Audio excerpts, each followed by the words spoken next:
राज्यपाल सत्यपाल मलिक जी और प्रधानमंत्री मोदी जी की चर्चा का जो खुलासा सत्यपाल मलिक जी ने किया है, उससे पूरा देश स्तब्ध है। ये प्रधानमंत्री की असंवेदनशीलता, उनके घमंड और किसान विरोधी प्रधानमंत्री मोदी जी की मानसिकता को दर्शाता है। सत्यपाल मलिक जी को यह कहना कि क्या ये 500 किसान मेरे लिए मरे हैं प्रधानमंत्री मोदी जी के द्वारा, यह दिखाता है कि मोदी जी अपने कॉरपोरेट मित्रों के लिए काम कर रहे हैं, देश के 62 करोड़ अन्नदाताओं, किसान मजदूरों के लिए नहीं। मोदी जी, अगर आपके खुद के राज्यपाल मलिक साहब ये कह रहे हैं तो बगैर देरी के आपको ये मानसिकता त्याग कर और इस प्रकार के कठोर, अमानवीय, असंवेदनशील शब्दों के लिए देश के अन्नदाता से माफी मांगनी चाहिए। साथ साथ सब वो 700 किसान जो शहीद हुए हैं, उनके परिवारों को बगैर देरी मुआवजा, एक एक आश्रित को नौकरी, जैसा पंजाब में कांग्रेस की सरकार ने कर दिखाया है, और इसके साथ साथ सभी झूठे मुकदमे जो उत्तर प्रदेश से लेकर और हरियाणा तक आपकी सरकारों ने दर्ज किए हैं, वो वापस लिए जाएं। और एमएसपी पर आपने जो कमेटी का वादा किया था, ना कमेटी का गठन हुआ, ना मीटिंग हुई, ना निर्णय हुआ। सुनिश्चित करिए कि 30 दिन के अंदर यह कमेटी गठित होकर एमएसपी पर एक सकारात्मक और ठोस राय देश के किसानों को दे, वरना आपके राज्यपाल जी ने जो कहा कि प्रधानमंत्री घमंडी हैं, आपका घमंड इस देश का अन्नदाता चकनाचूर कर देगा। गलवान वैली में चीन का यह दुस्साहस कि वो ये कहें कि हम चीन का झंडा गलवान वैली पर लहराएंगे और प्रधानमंत्री मोदी जी और मोदी सरकार चुप रहे। कहां है रक्षा मंत्री, कहां है प्रधानमंत्री? देश जानना चाहता है।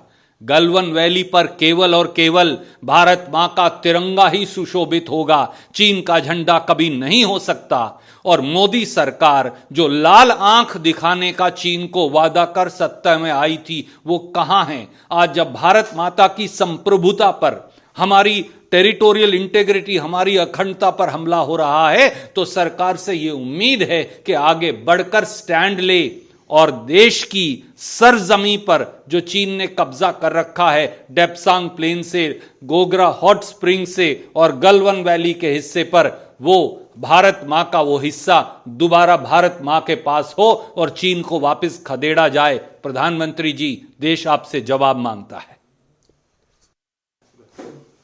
The sensational disclosure of conversation between Shri Satyapal Malik, the governor, and the Prime Minister Modi has stunned the entire nation. It reflects the arrogance of the Prime Minister. It reflects anti-farmer mindset of Prime Minister Modi. It reflects a deep prejudice of the Prime Minister Modi against India's 62 crore farmers and farm laborers. Mr. Prime Minister, we call upon you on behalf of farmers of this country, please come forward and apologize unconditionally on behalf of you and your government for the anti-farmer mindset that you have reflected. For Prime Minister of the country to say these 500 farmers have died for him, they have died for India, they have died for our motherland, they have died on account of anti-farmer policies of Modi government. And what are you doing? Without any delay, PM must apologize, and PM must also withdraw all criminal cases, give compensation to next of kin of every deceased farmer, and ensure one government job for each one of them. And what's happening to the MSP committee? The MSP committee has not even been constituted, much less take a call on the way MSP has to be given to the farmers. Prime Minister must ensure that within next 30 days, the committee on MSP is in place and it is able to decide the future course of action on guaranteed MSP to the farmers. People will not spare you. If your own governor has admitted that Prime Minister is arrogant and works for crony capitalist friends, nobody will spare you, Mr. Prime Minister. So act now, apologize now. the raising of Chinese flag over Galwan Valley has shocked the conscience of entire motherland, entire India. How dare China do it? How dare China claim territorial claim over territory that belongs to our motherland, to India? Galwan Valley can only have one flag, and that is the Indian tricolor and nothing else. And what is Modi government doing? Why is Prime Minister silent? Why is Prime Minister mum?